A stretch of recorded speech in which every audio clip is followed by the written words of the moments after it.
Que se passe-t-il quand on diffuse le Coran et qu'on finit par s'endormir? Étonnant. De nombreuses personnes s'interrogent sur l'habitude d'écouter le Coran avant le coucher. Surtout que plusieurs y trouvent un apaisement pour l'esprit et une quiétude pour le cœur, favorisant un sommeil doux et reposant. Cette pratique produit-elle un impact spirituel réel? Y a-t-il une rétribution pour ça? Et quel est le sort de celui qui sombre dans le sommeil au rythme du Coran? La première idée à retenir, c'est que suivre la récitation du Coran constitue une adoration en soi, que l'on saisisse sa signification ou pas, et que l'on soit bien réveillé ou prêt à dormir.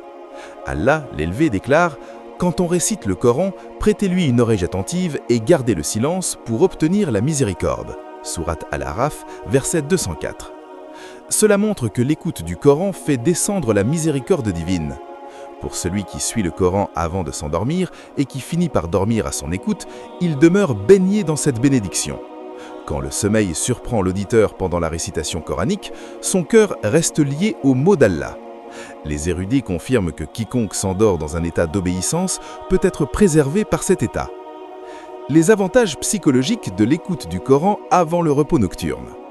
Des spécialistes et psychologues d'aujourd'hui établissent que diffuser le Coran avant de dormir agit en profondeur sur le psychisme. Cela équilibre le système nerveux et immerge l'esprit dans une paix profonde, rendant le sommeil plus doux et réparateur. Des recherches récentes ont même confirmé que l'écoute habituelle des récitations coraniques booste la qualité du sommeil et réduit le stress, l'angoisse et les troubles du repos. Notre cher prophète, que la paix et les prières soient sur lui, a déclaré « Les actes dépendent des intentions ».